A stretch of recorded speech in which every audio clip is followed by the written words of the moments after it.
What's up, Star Wars fans and action figure collectors? Darth Collector here, and in today's video we are going to be reviewing the MTT. Alright, I'm going to take this review down to the ground so we can get right into it.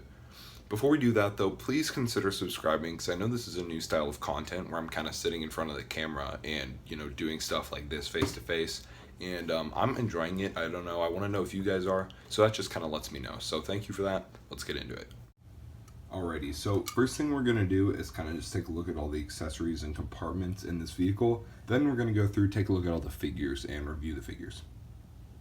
So starting off with some compartments, up here we've got an upper hatch which opens up, and I actually have a figure in here we'll get to in a minute.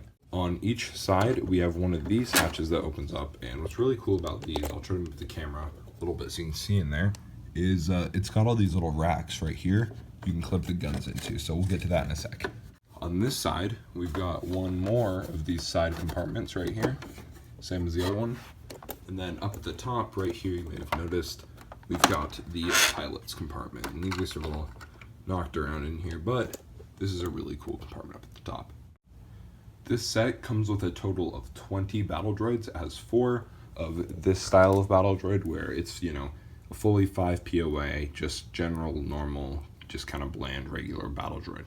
And then it comes with 16 more that all have stands on their feet. So taking a look, get this guy back out, taking a look at this guy first.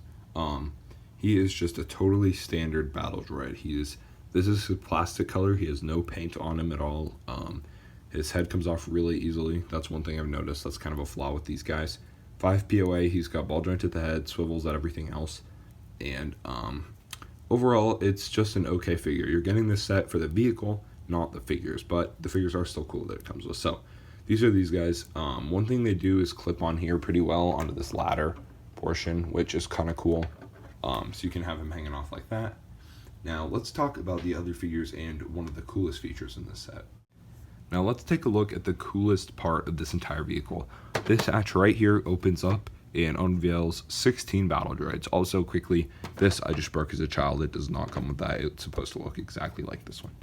So pressing the button up here, which I'll show you in a minute, should open it up. Well, it should open it up. We're having some technical difficulties. Okay, I took a look and the batteries were all corroded and acided out. So I took them out, cleaned it out, and switched them up. And now I'm going to get back to the review and show you exactly what's going on.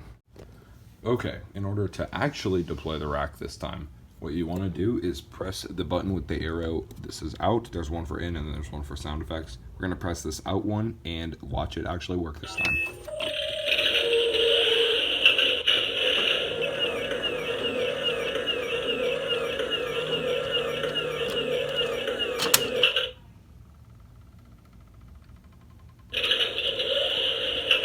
Alright, now it's going to keep doing sound effects, so I'm just going to shut it off quickly. Alright, now it's turned off so we won't have any sound effects. Basically in here we've got 4 racks of 4 droids. I took one out for reviewing purposes. So these droids have 2 points of articulation, have no paint apps, they're all the same color plastic, and same as the other ones, their heads fall off really easy. They do, just trust me. Now these droids have one major issue that I've had to deal with setting up displays with them, and it's they lean forward a lot. You may not notice it as much with this figure, but when you're sitting on a flat surface, that's a lot of lean, and their center of gravity is going to just take them straight down when they're setting up like that.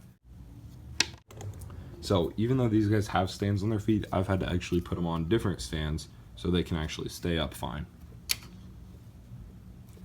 That's okay, and it's not with all of them, it's just with some of them have that issue, but overall it's not too big of a deal. Now, looking down into the rack, the droids are all secured by these little peg spots. You take them, just stick them right in here. That's why they have these stands to begin with, and just click them in. Oops, this one fell out.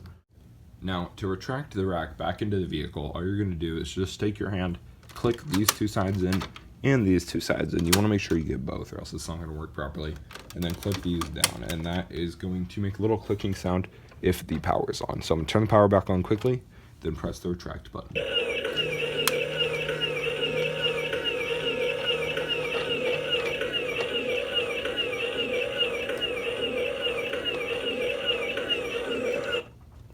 Okay, it looks like it had a little malfunction. I just powered it off to push it in the rest of the way. Quick note, this has worked perfectly all throughout the time I've had it. I've had it power off in my on display for a long time, like years.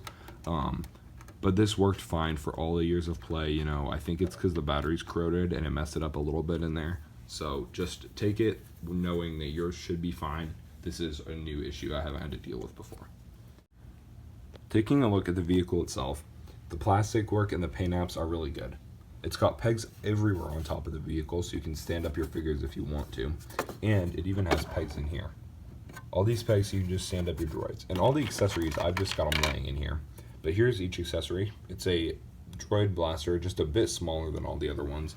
And like I mentioned earlier, they clip in here really well. There you go, you can see it right there. It's a little low light, but there it is. Overall, really nice vehicle with really nice paint apps, and all the stickers look nice in here. On this one, you can see some Gungans from the Phantom Menace. All these droids have control panels, whatnot. It's overall just really good. On the back of this, there's spots for droids to stand and shoot out, and I don't know what these little pegs here are, but I think they could be blaster holders, or I'm not really sure. Let me know down in the comments below, because I would have liked to include that in the review. Now, I just figured to be thorough, we should take a look at the bottom, and the bottom also looks fairly detailed, actually. It doesn't look like there's much paint on it, but all the sculpting is really well done. The on and off switch is here in the very back, and this whole thing has wheels that, while a little squeaky, will work on like tiled floors. Overall, this MTT is one of the best vehicles Hasbro has produced in my opinion. Aside from the minor issues I was having today, I've never had any issues with this vehicle, and once I cleaned it out, it worked a whole lot better. Out of 10, with the Hasbro's new sail barge being released as a 10, I would probably give this figure an 8. It's not as big or exactly to scale, but it's still a really good vehicle overall, and the whole moving the rack out thing just looks really sick. That's going to wrap up our review for today. So tomorrow's video is going to be actually a really cool one. I'm going to be doing a new series called Lore Review, where I take a figure and go through the lore of that figure, review the figure, and then show every single collectible that I could find ever made about that figure. So tomorrow we're going to be doing an Embo figure, and he's one of my favorites in my entire collection. So please subscribe if you're excited to see that. I certainly am. And aside from that, just let me know if I missed anything. Have a great day or night wherever you may be, and stay safe, guys.